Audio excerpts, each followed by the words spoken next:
Even their closest friends and family did not expect this. What began as a low-key rumor has now developed into one of the most startling incidents that fans have ever seen.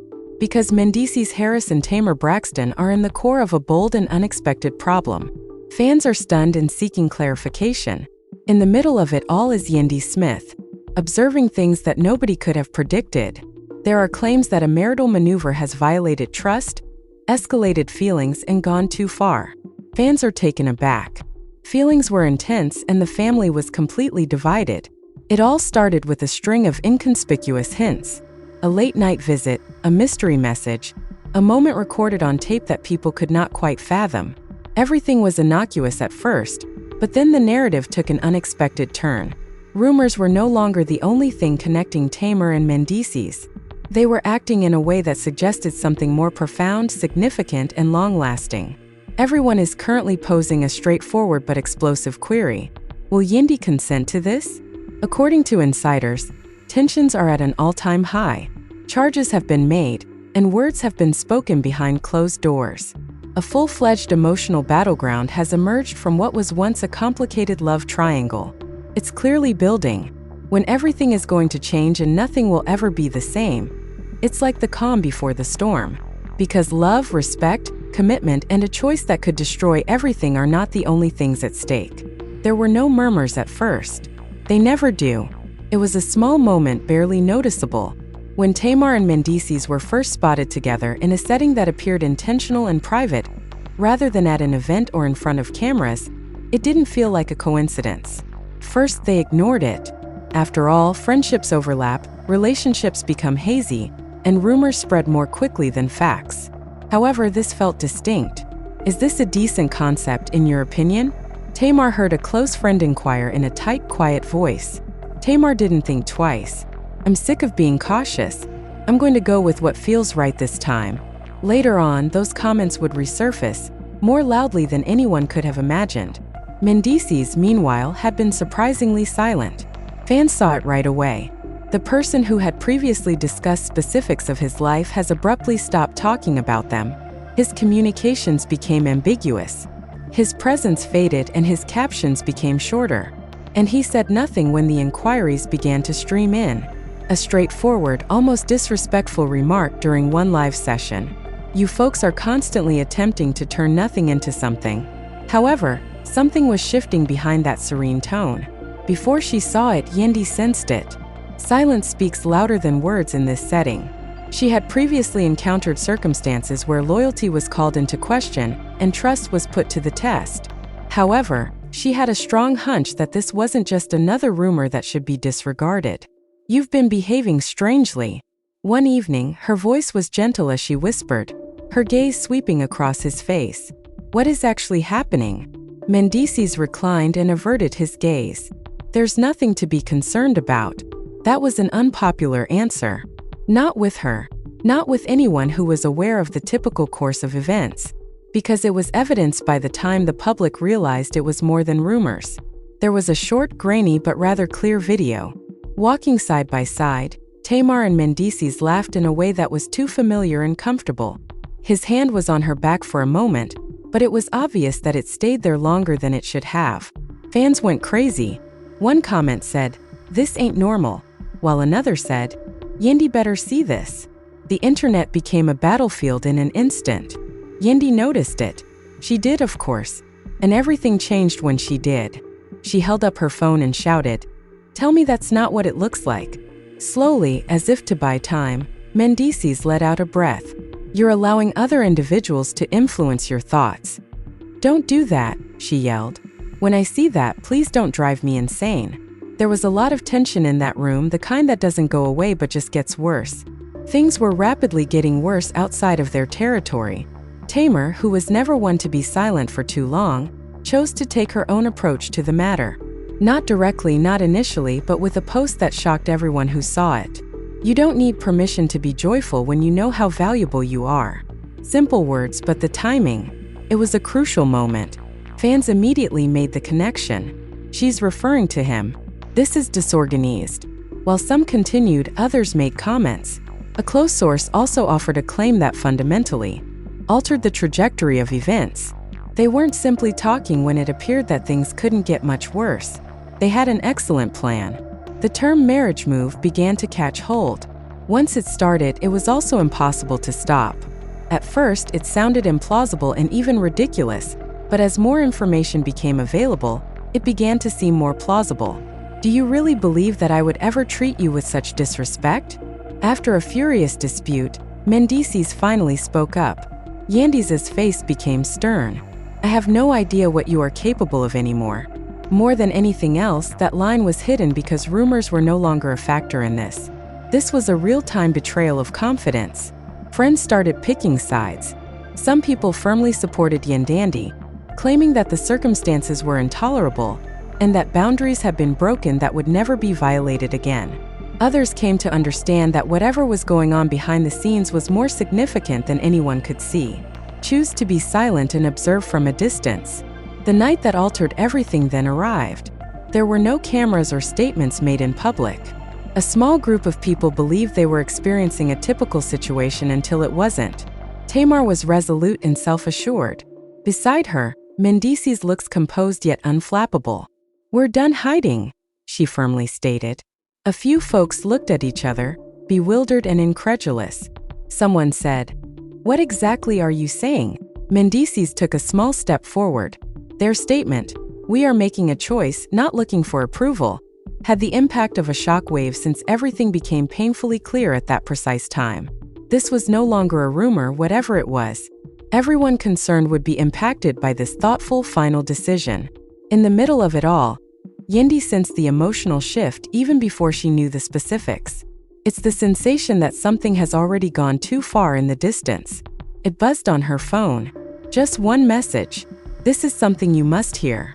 Her hands were steady as she carefully opened it, but her heart was everything but. Her countenance shifted when the words became clear. Neither astonishment nor perplexity. Nothing more profound, nothing definitive. At that moment, she understood that this went beyond simple betrayal. This had to do with getting past an unbreakable barrier. When the truth came to light, Yendi did not respond as others had anticipated. She stopped crying and screaming, and everyone in her vicinity became uneasy as a result of that quiet, because it usually indicates that she has made up her mind about what she wants to do when someone like her stops talking. Later that evening, she added, "So this is what we are doing now," in a cool, collected voice that was more piercing than irate. "You're making this bigger than it is," he said in a tone that was less aggressive but still guarded. "You're acting as though I don't exist." Mendeecees attempted to approach, but she retreated, creating a separation that was more symbolic than real. Yendi gave a brief, unfunny laugh that was bigger than it actually was. "When you're standing next to another woman discussing options, I'm supposed to assume this is unimportant. You still don't understand things completely. Please help me understand," she shot back. "Since it seems like you've already made a decision as of right now." That word choice hung in the air like a warning as Tamar battled her own storm somewhere in the city. He rubbed his palm over his face, feeling the pressure building from all sides. Tamar didn't flinch when one of her friends warned her, reading through comments that were getting angrier by the minute. "They're coming for you hard. People are calling you everything." Despite her seeming confidence, those close to her knew she was aware of the storm she had entered. "This is different," the friend said. "This isn't just drama," she continued, looking in the mirror and softly straightening her hair as they always do when a woman stops asking for permission. "This is someone's marriage," she said. "We don't have time to keep defending ourselves." She said, "You think I don't know that, but don't act like I created this alone." She paused for a moment, but it was enough to convey that she felt the weight of that fact even though she didn't fully accept it. Even while supporters wanted to point the finger at Tamar, there were worries about Mendeecees' actions, and he was still avoiding two questions. That was the part that no one wanted to mention out. Sounded like Tamar. When a leaked audio recording surfaced the following day and quickly spread to blogs, fan sites, and group chats, everyone was listening to the same talk over and over again, attempting to determine what was real and what wasn't. "I don't care what other people think. Either we move forward or we let them control the narrative. Then stop acting that way," Mendeecees said in a firm but quiet voice. "Hesitancy is what's making this look worse." she hurriedly said. It was enough to confirm many people's concerns, and this wasn't a coincidence. Fans were horrified, the family was split apart by intense emotions, and after everything they had been through, one close member reportedly wept out in shock. This was all premeditated. Another said, "It's not just about love anymore. This is about respect," and respect was exactly what Yandy felt was slipping away piece by piece. When she finally decided to address the issue in public, she didn't hold back, but she also withheld some details. "I've been quiet because I needed to understand what was happening," she stated in a brief video, her eyes heavy despite her calm demeanor. However, silence should never be interpreted as a sign of weakness. Her deliberate word choice simply made her listeners more attentive. She was on the verge of losing it as that statement quickly gained popularity, was reposted again with subtitles, and turned into affirmations of support. "No, she's going to act sensibly," some admirers cautioned. Others said. That contrast was significant because although everyone anticipated an emotional response, what they were seeing was far more deliberate. Mendeecees was under pressure from all the texts, side calls, and altercations, and there was no way out. And he began to lose confidence for the first time. "This is becoming unmanageable. This ain't what I planned," Tamar said, crossing her arms with an enigmatic expression, to which he responded fiercely in a softer, more hesitant voice. "Now what are you saying? Maybe we should slow this down," he continued. She glanced at him doubtfully instead of confidently for the first time. "Go more slowly. Do you believe they will slow down for us?" "I don't mean that," she retorted sharply, interrupting him in the middle of his explanation. "No, you just didn't think it would get this real," she remarked as she got closer. "You desired the emotion without the repercussions." He had a gut feeling that such assertion was true. He was therefore unable to react immediately. What had appeared to be a cohesive front was beginning to show signs of weakening. Additionally, Yendi got a different message from the others when she got home. The situation abruptly shifted once more. She read it numerous times, her face pinching as Tamar questioned him in addition to Yendi. It was unambiguous, unquestionable facts, not rumors or conjecture. Once more they selected date. All worries and hopes that this would end vanished in that instant, and those 3 words changed everything. Nobody could stop this because it was happening too quickly. Yendi thought to herself, "That's what it is," as she carefully set her phone down. Her thoughts were racing, but her expression remained steady. There was just clarity instead of bewilderment for the first time since it all began. And that clarity was dangerous because when people realize exactly what they are dealing with, they stop reacting and start acting. And no one knew what Yendi would do next because she began to withdraw in a way that felt controlled, almost calculated. She stopped taking calls, texting, and responding in public instead of looking for answers or dealing with problems once more. This silence created another type of pressure that neither Mendeecees nor Tamar were ready for. Why is she so silent? It's not like her. Tamar examined him closely, her eyes narrowing slightly. "Perhaps she's finished with the game," Yendi asks, pacing back and forth while holding his phone during a late-night discussion. "This isn't a game." He caught himself controlling his tone after answering a bit too quickly. "Do you get what I mean?" "Do I?" Tamar spoke calmly and collectedly, saying, "Because it seems to me that you are the one who is confused." The term confused touched a deeper chord than he had anticipated, because he was experiencing it himself. The scenario had progressed faster than he had anticipated. Outside of their private chats, however, the public's reaction was growing more vocal and polarizing than before. Fans were horrified. The family was split due to intense emotions. Suddenly, it felt as though everything was becoming closer from every angle. One admirer said, "Yendi is not deserving of this." The final comment gained popularity as people began to notice minute nuances, things that did not add up, and instances where Mendeecees appeared to change his energy depending on who he was with. "At last, Tamar made her own decision," said someone else. He was taking both sides. He was seen standing next to Yendi in one video a few days earlier, looking solemn, guarded, and seemingly distant. In another, he was seen laughing with Tamar in a relaxed and obviously carefree manner. Which one is real? Inquired the fans. Inconsistency was the one thing that people found intolerable, therefore the question went viral. Meanwhile, an unforeseen but inevitable meeting was set up behind closed doors, with Yendi going in first. She was there to grasp what she already knew, or perhaps to confirm it. Her expression was unreadable, her stance stiff, and she wasn't there to dispute. Mendeecees showed there a short while after. His movements were slower than normal, his energies were strained, and the atmosphere entirely changed when Tamar intervened shortly after. At first, there was an unpleasant quiet because no one talked. Then Yandy broke it.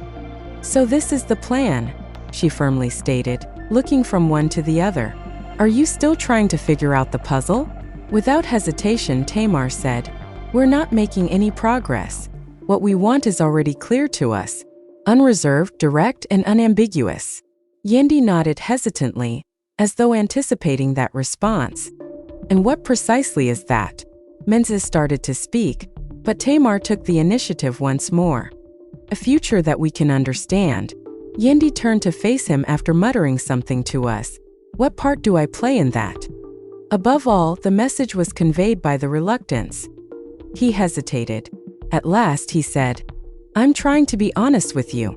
You would have told me before all of this if you were being sincere."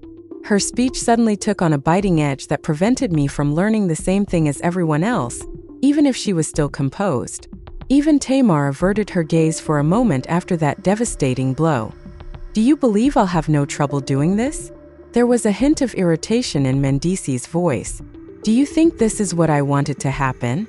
"I think you made choices," Yendi immediately said. "Instead of accepting responsibility for them, you are now attempting to explain them." Since that was the true problem, the term own hung in the air. Not only what occurred, but how it did so. Tamar took a small step forward and spoke in a forceful yet gentle tone. "I'm not here to treat you badly." For the first time, Yendi gave her a serious look, "But you did." Just a straightforward yet powerful statement. No dramatic gesture, no loud voice. "Maybe in your eyes," Tamar answered. "However, I won't apologize for anything that seems genuine to me." And there it was, the truth exposed. Put an end to concealing. Don't pretend any longer. With every second that went by, the room seemed smaller and the anxiety grew. Mendeecees rubbed his palms together, sensing the pressure from both sides. "I didn't want the conversation to go like this." "What did you want to accomplish?" Yendi asked quietly. This was the conclusion you were going to come to, in my opinion, because it made him confront what he had been avoiding. The line drastically altered the atmosphere. This didn't happen right away. This was not an accident. Moment by moment, choice by decision, this was constructed over time. Now everything was colliding with one another. The world outside that room continued to observe, react, and anticipate what might come next.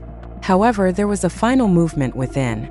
Yendi stood up and inhaled deeply before beginning. "What do you think is the most bizarre?" She spoke in silence. "I'm no longer even shocked, because surprise allows shock and denial." Those remarks had greater impact than rage. However, this was acceptance, and acceptance indicated that she had already gone on. There was nothing to read as Tamar examined her intently, as though attempting to predict what would happen next. Nothing was being revealed by Yendi. "What now?" Mendeecees asked in a deeper, more unsure voice than anyone had ever heard. Yendi took a moment to let him feel the weight of the question, but it wasn't because she didn't know the answer. "You must now accept the consequences of your choice," she repeated softly before turning to face them both. Simple words with a finality that, given the lack of risk, changed everything once more. It was a choice, and choices have repercussions. Neither of them stopped her as she turned to leave the room. Above all, they both knew in their hearts that something had just ended, which is why that stillness spoke. However, something else had started at the same moment. Furthermore, they were unaware of how much more terrible and unexpected the scenario's next phase would be. Yendi had just changed the way she played the game since she wasn't finished. And nothing remains the same after that change. Because everything else shifted in unexpected ways once Yendi altered the way she was playing the game.